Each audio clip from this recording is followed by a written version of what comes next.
जय हिंद दोस्तों। आज हम लोग का टॉपिक रहेगा सुभाष चंद्र बोस और आज़ाद हिंद फौज। चलिए पहले सुभाष चंद्र बोस के बारे में जान लेते हैं। सुभाष चंद्र बोस का जन्म 23 जनवरी सन 1897 ईस्वी में कटक में हुआ था। कटक कहाँ पड़ता है? कटक उड़ीसा में पड़ता है, जहाँ पे भारतीय चावल अनुसंधान संस्थान का मुख्यालय है।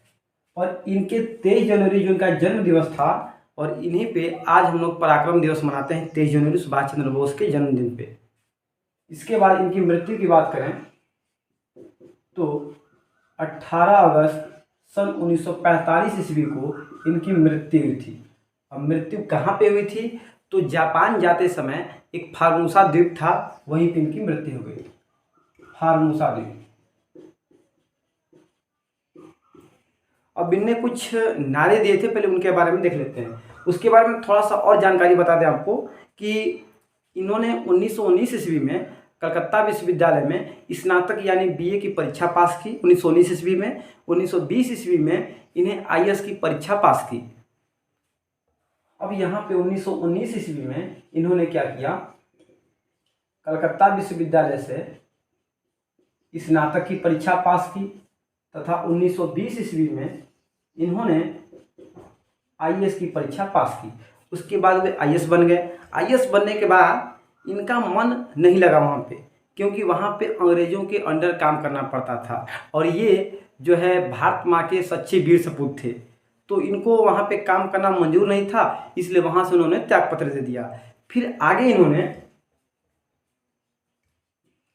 1938 ईस्वी में हरिपुरा अधिवेशन की अध्यक्षता की थी कांग्रेस की। हरिपुरा गुजरात में पड़ता है, और इस हरिपुरा अधिवेशन की इन्होंने अध्यक्षता की, जो कि गुजरात में पड़ता है। उसके बाद अगले साल 1939 ईस्वी में इन्होंने फिर त्रिपुरी कांग्रेस के त्रिपुरी अधिवेशन की अध्यक्षता की। अब जो त्रिपुरी अधिवेशन था, त्रिपुरी जो है जबलपुर महाराष्ट्र में पड़ता है। उसी समय महात्मा गांधी ने एक अपना चेला यहाँ पे उतारा था, जिनका नाम था पट्टाभी सीतारमैया। पट्टाभी सीतारमैया ये जो थे कांग्रेस के अध्यक्ष पद के लिए सुभाष चंद्र बोस के खिलाफ चुनाव में खड़े हुए थे, और जिसका रिजल्ट ये हुआ कि सुभाष चंद्र बोस 1938 ईस्वी के कांग्रेस अधिवेशन की अध्यक्ष पद के लिए चुनाव जीत गए, जिसकी वजह से महात्मा गांधी को मतलब थोड़ा बुरा लगा कि यार जिसको हमने खड़ा किया वो मतलब हार गया चुनाव में। इसके बाद कांग्रेस के भीतर ही एक अलग माहौल बन गया। जो कांग्रेस के जो गांधी पंथी जो लोग थे, जो गांधीवादी विचारधारा के लोग थे, या जो गांधी जी के समर्थक थे, वो हर बात पे इनका सुभाष चंद्र बोस का विरोध करना स्टार्ट किए। सुभाष चंद्र बोस का क्या किए? विरोध करना स्टार्ट किए। तो सुभाष चंद्र बोस ने देखा कि अब यहाँ पे रहने से कोई फायदा नहीं है, अब यहाँ से हटने में ही भलाई है। तो उन्होंने क्या किया कि कांग्रेस के भीतर ही जो जो जो उनके विचारधारा के लोग थे, जैसे कि जो जिस विचारधारा से ये सोचते थे, लगभग उनके सेम विचारधारा के जो लोग थे, उनको क्या किया, एकत्रित करने के लिए, एक साथ करने के लिए इन्होंने 1 मई 1939 ईस्वी में कांग्रेस के भीतर ही फॉरवर्ड ब्लॉक की स्थापना कर दी। तो इन्होंने 1 मई को 1939 ईस्वी को फॉरवर्ड ब्लॉक की स्थापना कर दी। फॉरवर्ड ब्लॉक की स्थापना करने का मुख्य मकसद यही था कि जितने भी सुभाष चंद्र बोस की विचारधारा के जो लोग हैं वो उनके साथ जुड़ें, और दूसरा अंग्रेजों के साथ लड़ाई में भारत की आज़ादी में साथ दें। इसके बाद यहाँ से इन्होंने कांग्रेस पद से इस्तीफा दे दिया, और इनके इस्तीफा देने के बाद डॉक्टर राजेंद्र प्रसाद ने कांग्रेस की अध्यक्षता की थी। तो ये क्वेश्चन बहुत बार पूछा गया है कि 1939 ईस्वी के त्रिपुरी संकट के बाद कांग्रेस की अध्यक्षता किसने की, या सुभाष चंद्र बोस के इस्तीफे के बाद कांग्रेस की स्थापना किसने की? तो डॉक्टर राजेंद्र प्रसाद ने। 1941 ईस्वी में क्या हुआ कि अब यहाँ से सुभाष चंद्र बोस ने सोचा कि अब यहाँ रहेंगे तो अंग्रेज हमको कुछ अपने मन से करने नहीं देंगे, आपको सेना इकट्ठा करने नहीं देंगे। तो ये क्या किए, यहाँ से जर्मनी चले गए। जर्मनी जाने का भी रीजन देखिए, यहाँ पे मान लीजिए इंग्लैंड था, यहाँ पे फ्रांस है, ये यूरोप महाद्वीप का है इंग्लैंड, ये फ्रांस, और इसी के बगल में जर्मनी है। मान लेते हैं कि ये इधर भारत है। अब यहाँ से इंग्लैंड और द्वितीय, आपको पता है कि उसी समय 1939 ईस्वी से 45 ईस्वी तक द्वितीय विश्व युद्ध चल रहा था और इंग्लैंड और जर्मनी आपस में कट्टर शत्रु थे। तो यहाँ का जो शासक था हिटलर था। तो आपको पता है कि द्वितीय विश्व युद्ध में भारतीय सैनिकों को बिना पूछे अंग्रेजों ने युद्ध में झोंक दिया था, क्योंकि भारतीय सैनिक जो थे भारत में इनके यहाँ नौकरी करते थे और इनको यहाँ से ला के युद्ध में झोंक दिया गया था ज़बरदस्ती। तो अब यहाँ सुभाष चंद्र बोस को पता था कि बहुत सारे भारतीय यहाँ पे फंसे हुए हैं, जो सैनिक थे जिनका मन नहीं था युद्ध करने का, फिर भी उनको ज़बरदस्ती युद्ध करने ले जाया गया है। तो अब यहाँ से ये जर्मनी गए। जर्मनी की सहायता से उन्होंने यहाँ पे जर्मनी में क्या किया कि फ्री इंडिया सेंटर की स्थापना कर दी। वहाँ की सरकार की मदद से फ्री इंडिया सेंटर की स्थापना कर दी। और स्थापना करने का मुख्य उद्देश्य क्या था? इनका उद्देश्य यही था कि भारत की आज़ादी के संबंध में परिचय छपवाते थे और भारत की आज़ादी के बारे में लोगों को बताते थे कि भारत को आज़ादी कैसे मिले, मतलब वहाँ पे कैसी स्थिति है, लोगों को बताते थे। तो यहाँ का जो जर्मनी का जो शासक था एडोल्फ हिटलर, इससे इनका फिर मुलाकात हुआ। अब आपको पता है कि दुश्मन का दुश्मन दोस्त होता है। इंग्लैंड इसमें भारत का भी दुश्मन और जर्मनी का भी दुश्मन इंग्लैंड, इसलिए दुश्मन दुश्मन मिल गए। और इन्होंने कहा, सुभाष चंद्र बोस ने, कि यहाँ से जितने भी युद्धबंदी पकड़े गए हैं युद्ध में, जो भारतीय हैं, यहीं पे आपका अफ्रीका महाद्वीप है। तो इन्होंने कहा कि जितने भी इंग्लैंड ने भारतीय सेनाओं को लाया है, जो युद्ध में बंदी बनाए गए हैं, उनको हमको रिहा कर दीजिए, उनको हमको दे दीजिए, और हम क्या करेंगे, इससे एक सेना का निर्माण करेंगे, जो कि फिर उसी पे फिर हम लोग अटैक करेंगे।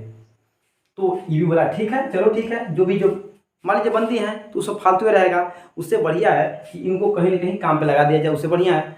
तो इन्होंने क्या किया, एक समझौता हुआ इन दोनों के बीच, और इसके बाद इन्होंने 10,000 भारतीय सैनिकों का एक दल इकट्ठा किया, जो कि उत्तरी अफ्रीका में महाद्वीप में कुछ देशों में बंदी बनाए गए थे, कुछ जर्मनी में बनाए गए थे।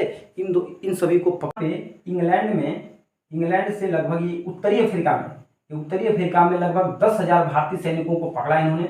10,000 भारतीय सैनिकों को लेकर एक फ्री इंडिया लीजन नामक सेना बनाई, जिसका उद्देश्य था अंग्रेजी राज्य को जड़ से उखाड़ फेंकना।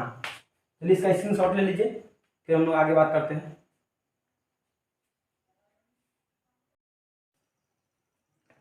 अब इसके आगे देखिए, सुभाष चंद्र बोस का अपना काम तो हो ही रहा था। उसी बीच में 1942 ईस्वी में आज़ाद हिंद फौज की स्थापना हो गई। आज़ाद हिंद फौज की स्थापना हो गई। अब बात आता है कि 3-4 क्वेश्चन यहाँ से आज़ाद हिंद फौज के बारे में, कि आज़ाद हिंद फौज की स्थापना किसने की। तो आज़ाद हिंद फौज जो था, उसकी स्थापना शुरुआती दौर में कैप्टन मोहन सिंह के मन में ये विचार आया स्थापना करने का। उन्होंने स्थापना किया भी, लेकिन यह बहुत तक सफल नहीं हो पाया, ये असफल रहा। फिर उसके बाद रास बिहारी बोस ने क्या किया, उसके बाद इसका सफल स्थापना का श्रेय जाता है रास बिहारी बोस को। अब एक दो क्वेश्चन यहाँ से और, कि आज़ाद हिंद फौज की जो स्थापना हुई थी कहाँ पे हुई थी। तो सिंगापुर में हुई थी इसकी स्थापना। इसका हेडक्वार्टर कहाँ पे था, इसका हेडक्वार्टर मतलब प्रधान, इसका जो कार्यालय था ये रंगून में था। रंगून कहाँ पड़ता है, वर्तमान म्यांमार में पड़ता है। ये 4 बातें यहाँ से। इसके बाद 1942 ईस्वी के बाद 1943 ईस्वी में सुभाष चंद्र बोस के कार्यों को देखते हुए रास बिहारी बोस ने क्या किया था, 1943 ईस्वी में सुभाष चंद्र बोस को आज़ाद हिंद फौज का सेनापति बना दिया। क्या बना दिया, सेनापति। और सेनापति कहाँ बनाया, सिंगापुर में बनाया था। सिंगापुर में सेनापति। देखिए यही हमारा मान लेते हैं भारत है, यही हमारा भारत है, यहाँ पे ये हमारा भारत है। और भारत के यहीं नीचे में यहाँ पे अंडमान निकोबार द्वीप समूह, और इसके बगल में कौन है, सिंगापुर है। सिंगापुर, यहीं पे आज़ाद हिंद फौज का सेनापति बनाया गया। सेनापति बनने के बाद इन्होंने क्या किया कि सिंगापुर में ही स्वतंत्र भारत के अस्थायी सरकार का गठन कर दिया। तो यह क्वेश्चन बहुत बार पूछा गया है। स्वतंत्र भारत के अस्थायी सरकार का गठन किया। अस्थायी सरकार का गठन किया। तो पूछेगा कि सुभाष चंद्र बोस ने स्वतंत्र भारत के अस्थायी सरकार का गठन कहाँ पे किया था? तो सिंगापुर में किया था।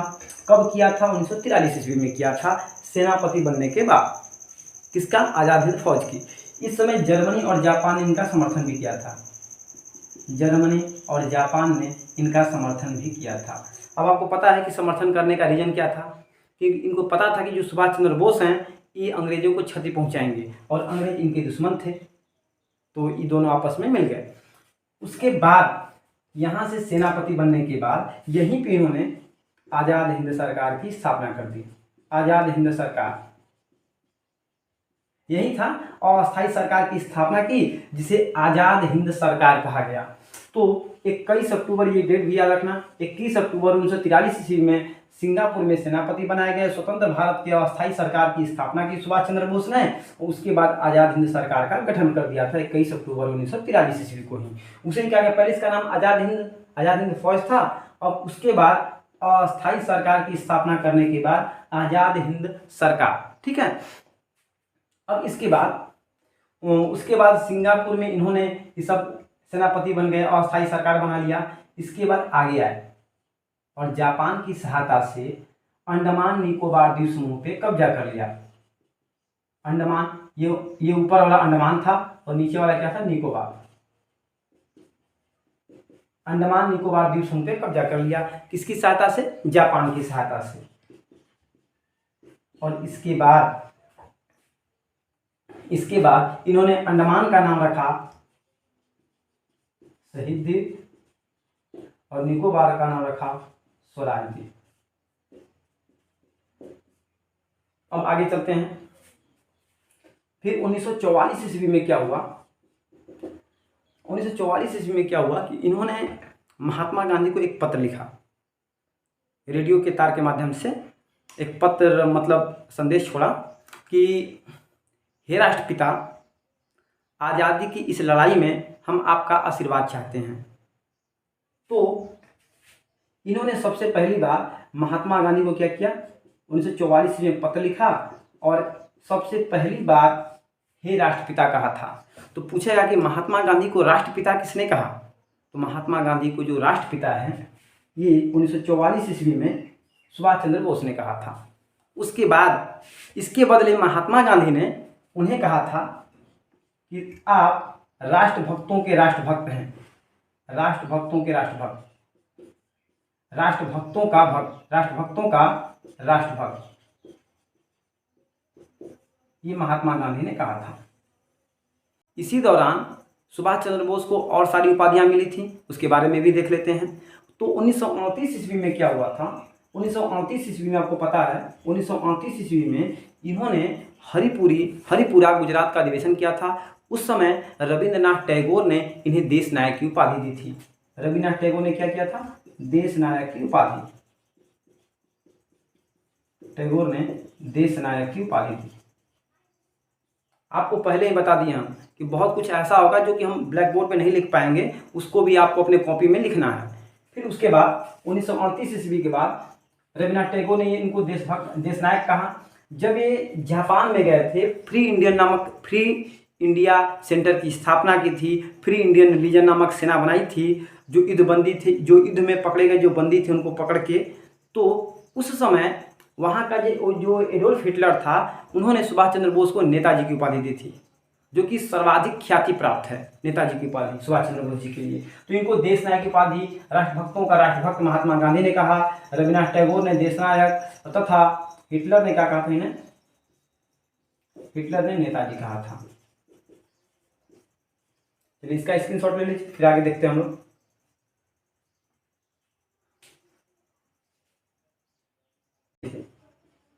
जो कि बड़ा फेमस है, जैसे कि जय हिंद, दिल्ली चलो, तुम मुझे खून दो मैं तुम्हें आजादी दूंगा, तुम मुझे खून दो मैं तुम्हें आजादी दूंगा।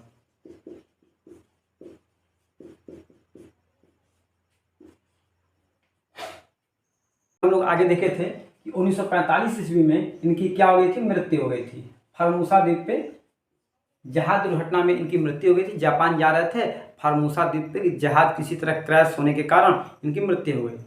उसके बाद 1945 ईस्वी में ही नवंबर 1945 ईस्वी में आपको पता है कि जब भी कोई मुखिया होता है, मुखिया की गिरफ्तार होने के बाद पूरा का पूरा मुखिया अगर कहीं छिन्न भिन्न हो जाता है तो पूरा संगठन छिन्न भिन्न हो जाएगा। आप देखते हैं युद्ध में जो सेनापति होता है वह अगर घायल हो जाए या वो अगर कहीं पे कुछ हो जाए तो पूरी सेना में भगदड़ मच जाती है। वही कारण यहाँ पे रहा। नवंबर 1945 ईस्वी में आज़ाद हिंद फौज के जो सिपाही थे उन सबको पकड़ लिया गया और उन सबको पकड़ के नवंबर 1945 ईस्वी में उन पे मुकदमा चलाया गया। मुकदमा क्या था? दिल्ली के लाल किले पे मुकदमा चलाया गया इन पे। और मुकदमा क्या था? तो देशद्रोह का मुकदमा था कि आपने देश के साथ द्रोह किया है। अंग्रेजों ने मुकदमा लगाया जबकि वो खुद हमारे देश पे कुंडली मार के बैठे थे। तो देखिए कौन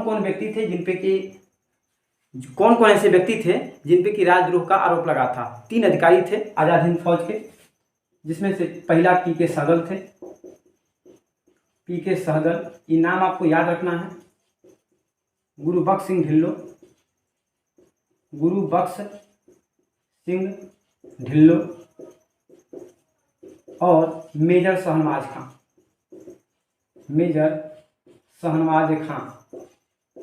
एक राशिद खां। इन तीनों को फांसी की सजा दी गई और इनको 7 वर्ष की कारावास दी गई। अब इनके सजा मिलते ही पूरे देश में विद्रोह का एक लहर दौड़ गया। पूरे हर जगह से विद्रोह होना स्टार्ट हो गए और इनके समर्थन में कुछ लोग इनकी क्या कर रहे थे? पैरवी कर रहे थे। इनके केस की पैरवी कर रहे थे। पैरवी करने वाले वकीलों का नाम भोला भाई देसाई। इन्हीं के नेतृत्व में मतलब सबसे मेन यही थे। इनके नेतृत्व में वकीली हो रहा था। इनके साथ 3-4 वकील और थे। तेज बहादुर सप्रू, अरुणा आसफ अली थी।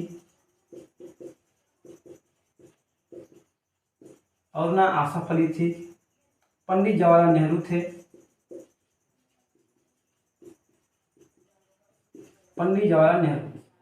क्वेश्चन यहाँ पे ध्यान देना, यहाँ पे पूछेगा कि 1945 ईस्वी में आज़ाद हिंद फौज के अधिकारियों पे जो मुकदमा हुआ था उस मुकदमे की पैरवी किसने की थी? तो उस मुकदमे की पैरवी भोला भाई देसाई के नेतृत्व में हुआ था। तो इन्होंने उसकी पैरवी की थी। इनके साथ देने वाले एक 3 ठो थे वकील, तेज बहादुर सप्रू और आसफ अली, पंडित जवाहरलाल नेहरू। उसके बाद यहाँ पे वायसराय उस समय कौन थे?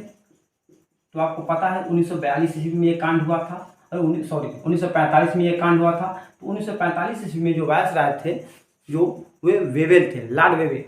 तो लॉर्ड वेवेल ने अपनी आकस्मिक शक्तियों का प्रयोग करते हुए, आकस्मिक मतलब जो वायसराय को जो शक्ति होती है उसका प्रयोग करते हुए इनकी सजा को माफ करना पड़ा था। तो ये बातें थी। कुछ और एक्स्ट्रा बातें, जैसे कि हमने आपको ये भूल गया कि सुभाष चंद्र बोस ने 4 ब्रिगेडियर की भी स्थापना की थी। ब्रिगेडियर का मतलब ये होता है एक मतलब सेना को बटालियन, छोटे छोटे बटालियन में बांटना। तो इन्होंने सुभाष चंद्र बोस ने 4 ब्रिगेडियर की स्थापना की थी। और 4 ब्रिगेडियर का नाम क्या क्या था? 4 ब्रिगेडियर की स्थापना की थी। 4 ब्रिगेडियर का नाम था Nehru brigadier, Gandhi brigadier, Subhash brigadier और एक औरतों की सेना का ब्रिगेडियर एक अलग से था। और औरतों की सेना का उसका नाम था रानी लक्ष्मीबाई ब्रिगेडियर।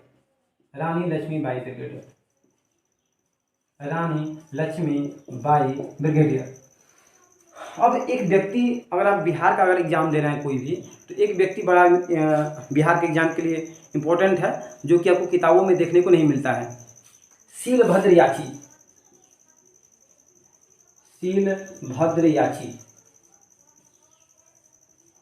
पूछता है कि ऐसा कौन सा व्यक्ति था जो कि सुभाष चंद्र बोस के साथ फॉरवर्ड ब्लॉक के साथ भी जुड़ा था और आईएनए के साथ भी जुड़ा था। आईएनए का मतलब क्या था? इंडियन नेशनल आर्मी, आईएनए, जिसे कि आज़ाद हिंद फौज भी हम लोग कहते हैं। तो ये क्वेश्चन आपको ऐसे ही देगा। ये क्वेश्चन कई बार पूछा हुआ है कि कौन सा ऐसा व्यक्ति था जो कि सुभाष चंद्र बोस के साथ फॉरवर्ड ब्लॉक के साथ भी जुड़े थे और आईएनए के साथ भी जुड़े थे। तो ये शीलभद्र याची थे, ये बिहार के व्यक्ति थे। चलिए, आप लोग वीडियो जरूर देखिए और वीडियो पसंद आता है तो लाइक कीजिए, शेयर कीजिए।